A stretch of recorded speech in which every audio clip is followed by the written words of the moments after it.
And greetings and welcome to the QCast. This is season 5, episode 53. We find ourselves now in championship week. We're heading to the final four. Four teams on the women's side, four on the men's side.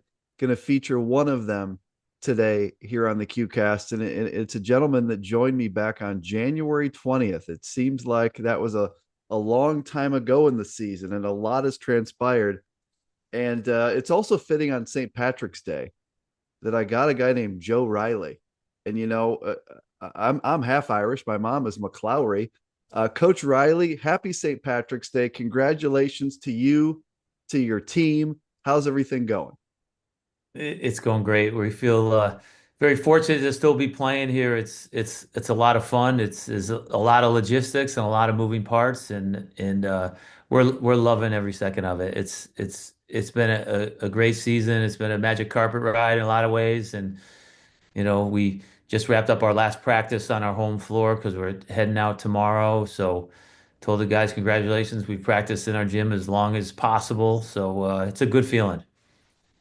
Joe is, of course, the head coach of Wesleyan, and they are 30-1 right now. We'll kind of talk about the season as a whole, but gosh, when you look back here, Joe, when we talked on January 20th, it seemed like that was that period of time where you guys had taken firm command of the NESCAC regular season race. You still had some battles to go, but it was very clear you guys were a powerhouse on when we spoke the first time. And now here you are, 30-1. As you just reflect back on 31 games, it must be pretty incredible to think about what you and your guys have accomplished this year.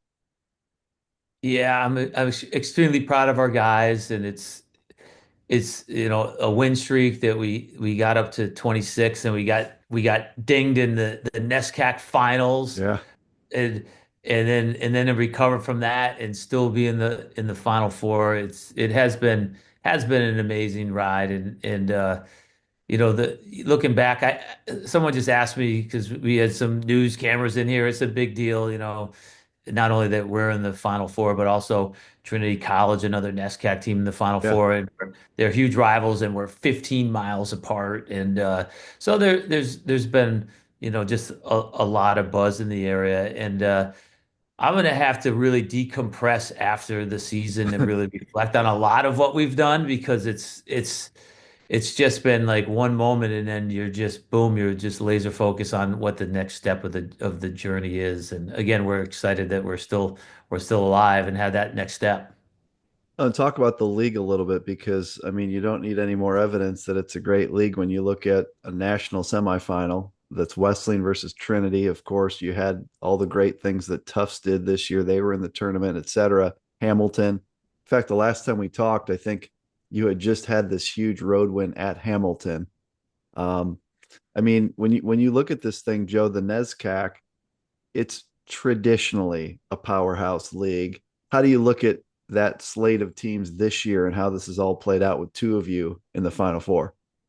Yeah, it's great for the NESCAC. I'm a NESCAC guy. I played in the NESCAC at Trinity, so that adds another layer of complexity to this whole this Yep. whole situation here. But uh yeah, the NESCAC's been is this a great league and it's a great conference. And when I walk as an opposing coach into a lot of these gyms, you see those Final Four banners on the wall.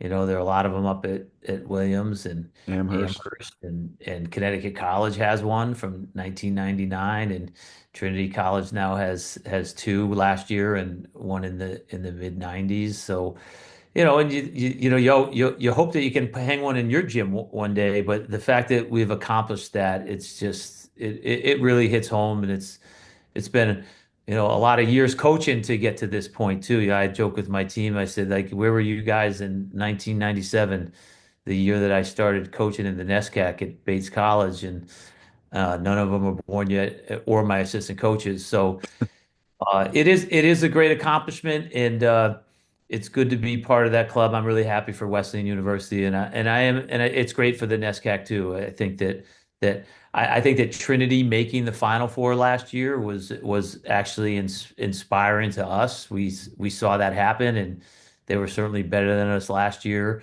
but I think it gave us a little extra motivation. It's like, all right, this is not it's not a two-step conference. It's a one-step conference. If you're good enough to win the conference, you're going to be in play nationally. Right. So I think that motivated our guys a little bit.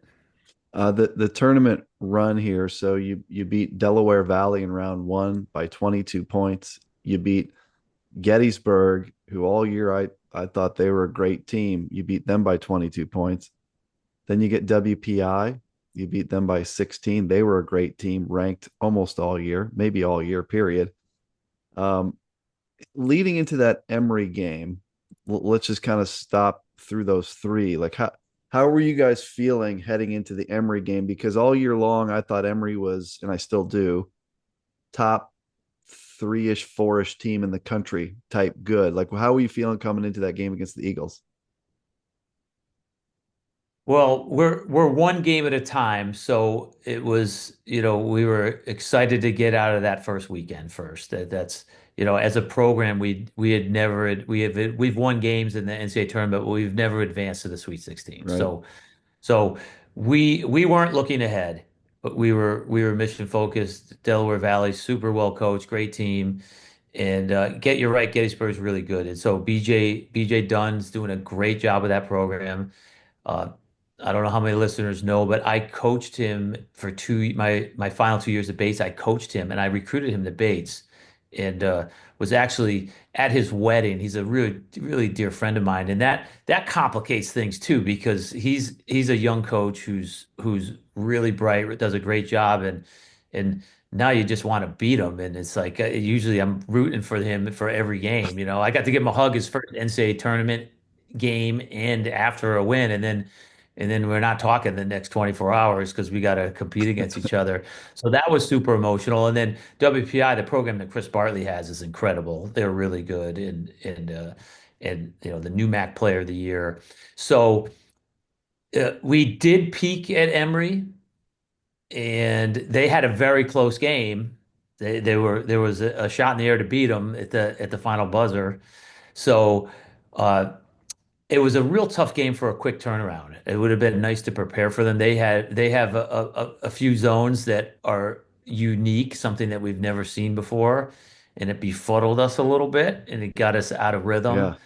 But they're really good, and that backcourt is as good of any backcourt I've seen in all my time Yeah. in Division III. Like they are really special. I recruited Ben Pierce out of high school and his NEPSAC year, his postgraduate year at Pomfret. So we knew about him. But Jared Knight, I mean, those guys are phenomenal. And Jason Zimmerman is one of the classiest, nicest people that I've ever met in the coaching profession. And we had a real healthy battle, but we connected when he arrived here. I welcomed to the gym, and he was gracious in defeat, and that was a tough defeat. I mean, when you get to these points, like a very good team and a well-coached team is not gonna advance, and some great careers are coming to an end, and it's super emotional. But what a classy guy, I have to say that. But just an epic game. It was a defensive battle. We both weren't putting the ball in the basket, but and again we feel fortunate to win, and we did it with defense, and we were one play away from not getting it done, but thank goodness the basketball gods were looking down on us You on win that game Saturday. 61 to 58 in overtime. At the end of regulation, there was a period of time where it felt like you guys were good. You were up 12, just under 7 minutes. And all of a sudden, I'm trying to watch like the WashU lacrosse game and paying attention to I think that was the other game that was generally on at the time. All of a sudden I flip back and it's three. It's three with like 4 minutes left. So tons of time, it's three. They end up tying the game after being down forever. They tie it with like 30 seconds left. I think it was like a Ben Pierce and one play that they tie it, It was. Yes, it right? was. And you're Yeah. right. Like him and Jair Knight, that's like a D1 backcourt, so crazy athletic and talented backcourt. So they tie it. Now going to OT, I'm just curious, like how are you and the guys feeling? Because sometimes when you go to OT and you're the team that had been leading, that can be deflating.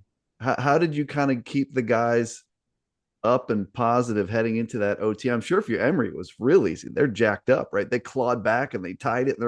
They're still alive. But how are you and your guys heading to OT? We were excited to play more basketball. So we have a culture that no matter what happens when you go into overtime, there's all there, overtime. It only exists with some crazy some crazy play, or that's super exciting, or a play that's disappointing, and that's a given. That's how you don't just stand in a corner and let the clock wind down to zero and go into overtime. Right.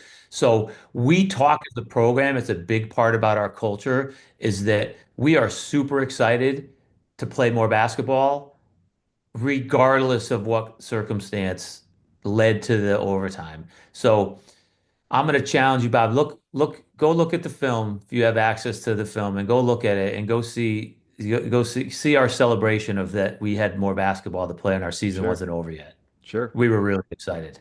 So, It, and that's something that we talk about a lot as a program, and it's something that's talked about and practiced, and so. We've been in overtime games, and I have great seniors who've been a lot of overtime games. We've been on the stinker end of some overtime games. Like last year, we lost it in overtime to Trinity, and we lost overtime to Tufts, and they were both Sweet 16 teams. Or one Trinity was a Final Four team. So we have that experience, and again, we're lucky to be on the good side of it. Not a lot of points scored in overtime, by the way. There was a defensive battle. we'll talk about that. But to your point, I was flipping back and forth between these games, and I thought I missed something, and that you had actually won because I'm watching your guys head to the bench at the end of regulation. It's like, oh, they look like they won, like, and so yes, your team was incredibly positive, as was Emory, of course, and it really did. I was like, I think maybe the scoreboard's wrong. I think maybe they forgot to put a point up. So then you go to overtime. Yeah. Sorry, go ahead. Yeah, no, well, I just think that's funny because we played an overtime game against Bates College, and I don't listen to the commentators when I do my cleanup self-scout film, but the people who are watching it said the commentator 2.5 minutes into the overtime was still talking about why we were celebrating and went into overtime, and they thought we had the score wrong and that the game was over. So you're not the only one Yeah, who's been confused by that. that So, really is what I thought. you know. I turned it on. I was like, boy, I've been paying attention to this WashU game too much because I missed something. So then you go to overtime, and Emory gets the ball, and AJ Harris scores to put them up two.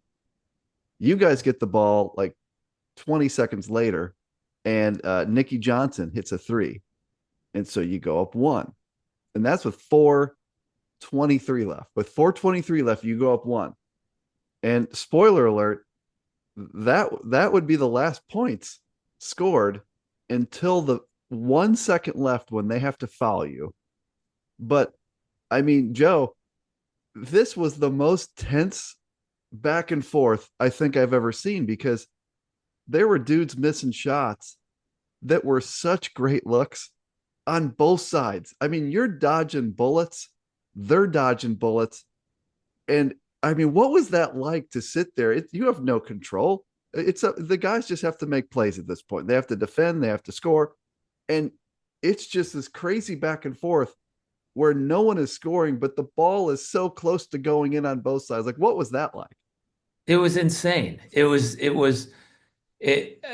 not gonna say it was fun.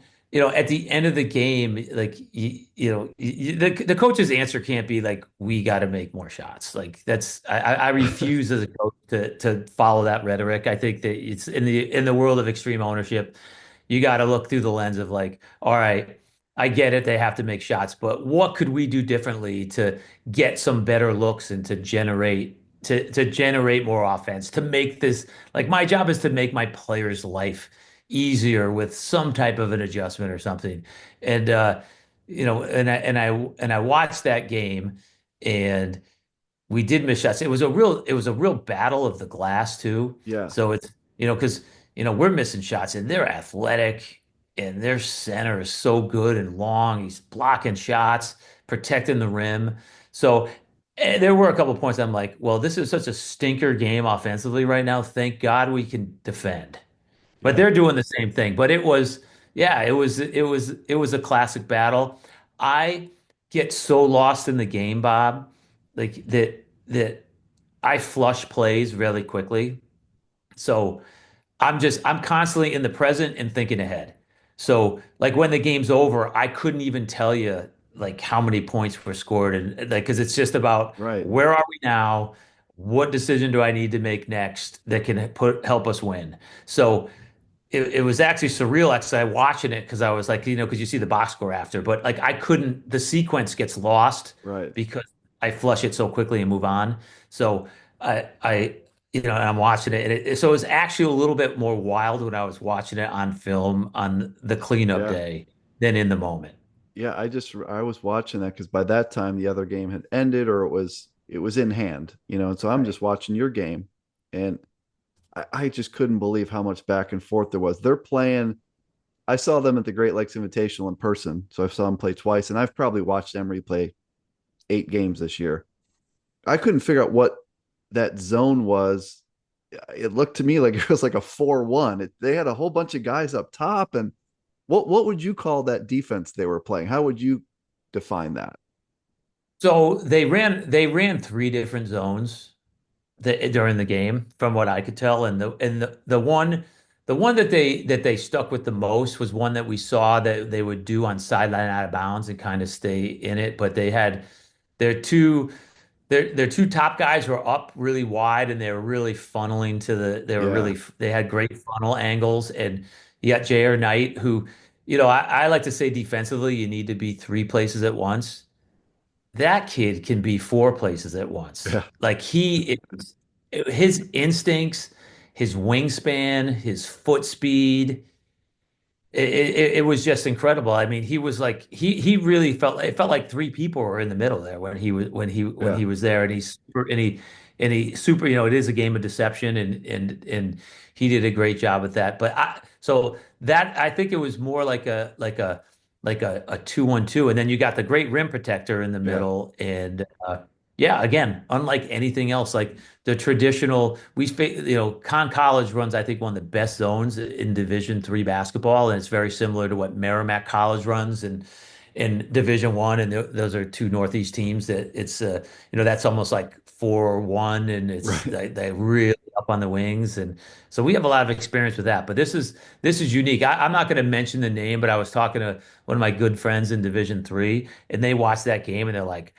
I'm gonna study that because and he mentioned some obscure team somewhere who's been running it, and it could, I think, Jay-Z could be starting a trend now because they made that look really good, and I think we're contributing to the trend because again, we we didn't look too hot against it. Yeah. And shouts to Coach Zimmerman, who's been on the show 2 times. Now you're in the two timers club. So he's obviously one of the great coaches in Division III, and what Emery's done is incredible over his whole tenure. Um, So you're heading to the Final Four, which is incredible. We have NESCAC versus NESCAC. We said you were 30-1. That one is against the team you play in the national semifinal. That was against Trinity. That was in the NESCAC tournament at your place, right? That was at your place, correct? That That they was got you. home. Yep, that was home. So you have a game where these two teams know each other extremely well, just like on the other side of the bracket. Your game's at 5:30 Eastern time. NYU and WashU, they've played twice already. They know each other. Um, what's it like facing your alma mater? What's it like facing a conference rival in the national semifinal game? Again, I have to. It's great for the NESCAC. I mean, the last time it happened was Amherst Williams. I remember Yeah, them sure. being on the same side, and Trinity's a very good program. I think they have an advantage because they've been there before. They were there last year. They know the routine. It's going to be a completely new environment for us. It's not for them. So, and and they're two-time defending NESCAC champions. So I think we're a little bit of the underdog here. Just and but all of that gets thrown out. It's going to be, who plays better in that 40 minutes. I mean, they know our personnel and what we like to do. They know it very well, as good as anyone in the country, and we know their personnel and what they want to do as good as anyone in the country. So it is going to be a lot of fun. They can really guard. I mean, their defensive numbers are ridiculous in Yeah, terms of elite. field goal percentage and holding teams to the fewest point total of anyone in the country. So uh, they're super explosive. So I mean, we're going to have to guard at a high level, and we're going to have to make shots. Like how we survived this last time by not shooting the ball well from the perimeter. That's gonna catch up to us. We gotta shoot the ball better for sure. So Just a couple more things you mentioned travel plans. So today, this we're taping this here on Monday. So you guys, you said head out on Tuesday. Is that do you correct. guys? Is it? I guess you have to connect somewhere because like I fly direct from Dallas to Fort Wayne, so I'll see you Okay. there. But I'm guessing you're not direct, correct? No, we got to direct to Indianapolis, and then we're gonna drive from there. Okay, So that's not that's bad. what, That's that's a what we good call. decided to do because the connection was such a big travel party, and it's yeah, and the way that flying is like, if connections or if some flight's delayed, it's just like to Yeah, to book a travel party at 24 to rebook it, or we could it's I want the direct, and you know we've had 7 home games in a row because we hosted all 3 NESCAC yeah, tournament games and we hosted 4 NCAA games. So we're coming off seven straight home games. During the year, we only had 9 home games. We had 15 away games. that's amazing. So I was joking with my team today. It's like we're back in our comfort zone. Like we're on the road, and this is our second plane trip. We flew down to Fort Lauderdale, Miami, to play in a tournament in December. So, we had all the names and birth dates and everything. So that made the travel plans a little bit easier. We know how to navigate the airport. But yeah, we're gonna get there and get 2 practices in and then play. It's gonna be a lot of fun. I'm looking forward to being there. I've made every Final Four in the Fort Wayne era, and it's a great host. It's a great city. I think they do an awesome job. I think the arena is great. I miss Salem, maybe just nostalgic, but I think Fort Wayne, the arena itself, is a little better venue for the Division III Final Four. Salem, of course, does an amazing job as well, and we'll have the women. And I'd be glad if the men ended up back there someday. But I think you're gonna love it, Joe, and can't be happier for you and your squad. Again, we talked like mid-season, and we talked about all your guys and how talented you were and how well you were playing. But to actually get here, I guess my last question is, how excited are your guys to to see this as a reality and get to the Final Four? Like, how excited are they? They're really excited. They're really excited. I think, it's a great moment. Like I haven't been in the Sweet 16 or the Elite Eight before as a coach, so it didn't even really register to me that you're cutting down the nets winning the sectional, right? So like it's because I'm not really paying attention to that because I've just Sure. been a first round guy. So yeah, they're super excited. I think, we let them have their moment, but today we really tried to pull it back and dial it back and say, all right, let's go. Haven't been there before, but I have some really good friends and people that are giving me some great advice about like the do's and don'ts and just some things to expect. So yeah, I'm excited. I remember when, you're always really guarded there's so many great teams out there that aren't in the Final Four, right? You have to have some good fortune. You have to play great, and you. I remember the call well, and when we were talking on the phone, and you're like, it was before the call. I was like, yeah, I think you can get to Fort Wayne, and you're like, whoa, whoa, whoa, like, come on now, this is that's it's just so hard to do, and there's so many great pros and teams that haven't been there in such a long time or have never been there. So for me, we're super appreciative, and my advice to my team is that we have to really enjoy it. We have to really enjoy Yeah. it, but we have to flip the switch. And there are times that we're not supposed to be and enjoyed it. We got to be really dialed in. So I think as long as our guys pick their moments that they really enjoy it, but then they understand that they're dialing in at the right time and at the right place, and you can find that balance. I think that that could be the a little bit of the secret sauce. And how about a Yeah. shout out to the UAA, like on that side, Yeah. those programs are great, those coaches are great, you know.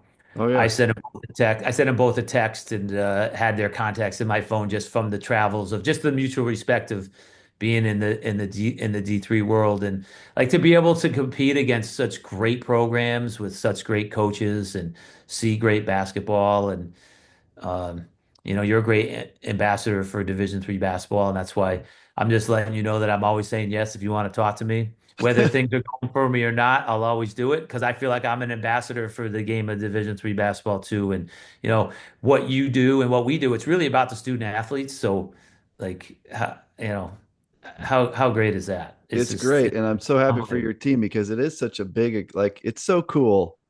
The reason, like I'm watching my team, I was in Florida on a work trip, so I'm watching us from a hotel room, and we're up 16 against Wisconsin lacrosse in that first game in the Sweet 16. We're up 16 in the second half, and lacrosse comes back and wins. And the reason that's so painful is because you want your guys, like the thought of those guys getting a chance to be on that stage in Fort Wayne. That's what you want. And I think sometimes I feel like anything that happens in Fort Wayne is kind of gravy, but then you get there and you say, well, let's win this thing, right? Like let's win, let's get to the national championship game. Then you get there and you're like, let's win this thing. So really happy, Joe, for you and your team to get put on that stage because that is a special thing that not many people get to experience. Um, look forward to seeing you there. Thanks for coming on the Yeah, show twice yeah, this you got to year. find you got we got to we have to find each other. And I will say that because you mentioned this that you know we were up 12 and you turned away for a little bit. The way teams shoot the three, like so, if you're up 12, like you up 12, and you have two bad possessions and they make a three, it's a 6 point game. Right, And people play so fast now.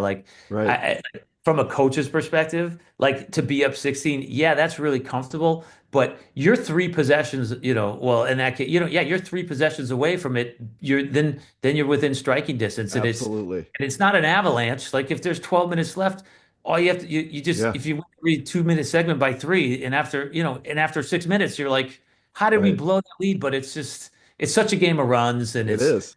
and the three, the pace of the game at Division III and the way that Division III's teams shoot it, you know, like I'm paranoid of the big lead with 5 minutes left. Right, Never mind the 12 point lead right, or a 16 point lead with, you know, with like almost half the game left. Like that's, you know, right. and yeah, so Yeah, and you're right because that game that I was referencing, IW and lacrosse. I mean, 16 turned to 8 like this, like in 2 minutes, 16, and now 8 with 10 minutes left. It's like, well, yeah, it's a toss up, right? It's so yeah, and it's not, yeah, and you know, and I without seeing that game, I bet there wasn't like crazy defensive breakdowns. They weren't just giving the, I mean, maybe there might have been like one snafu that was bad, but there probably was great defense and the other team just made an amazing play. And then momentum plays a yeah, big part. Like, you know, right. that's what I do give my guys credit for in that Emory game because when, you know, the team making the charge, like you have to stay really grounded, not to Yeah. add into, you know, turn into more than it needs to be. Very well said. And that's what we see in all these games. And we'll see it in Fort Wayne. We'll see a team most of the time there. We'll see a team that has a lead, and then all of a sudden that game is tied. We see that all the time. So I'll definitely find you there, Joe. I'll be at the media table with the D3hoops.com guys, with the DataCast guys, with Ryan Whitnable, with Carl from D3 Direct. So we'll all the folks that you see chirping online, we'll just basically all be in a row of people, and we'll be in the media room talking to you, and wish you the best of luck. I'll leave you with the final thoughts here, Coach Reilly, as you embark on this first Final Four experience. What would you leave the QCast viewers with today? Well, I'm just saying these guys are all chirping online. They're going to be chirping me in person now, so that's going to be That's good. right. I'll get a face to the name. That's But right. again, I just think there are a lot of great teams out there, a lot of gay programs. I do have to say, like Jason Zimmerman, like the class and respect, and that was a tough game and a tough moment for him and his program. How classy he was at the end of the game actually was inspired me to just be, I hold myself to a real high standard, like no matter what at the end of games, no matter the outcome. But he actually inspired me to even be even better. And so I do have to give him a shout out in his program, like just a super, super classy man and runs a great program. Uh, and I want to thank you for having me on here and for letting me showcase the team that I'm so proud of, and I'm so proud of Wesleyan University and what this university represents, and I'm excited, and it's just a new level of me of appreciation. I think now experiencing the Final Four, I'm gonna be dialed into the Final Four now because now I know what it is, and it's just an amazing thing, and again, it's been a 27-year head coaching journey for 27 seasons to get here, and I'm gonna be dialed in, but I'm gonna enjoy it. Well, best of luck to you, and folks. The Wesleyan Cardinals face Trinity, their NESCAC rival, 5:30 p.m. Eastern time on Thursday. So it's Thursday, Saturday nowadays. There's a day in between, which didn't used to always be the case. On the other side, NYU and WashU, UAA rivals, play at 8 p.m. Eastern time. And then on Saturday, we'll play this off in the national championship. That's Joe Reilly. He's now a QCast two-timer, which is an elite club coach. So congrats. I'll shake your Okay. hand in person. Thank you so much, and I'll see you in Fort Wayne. Awesome. Thanks again, Bob.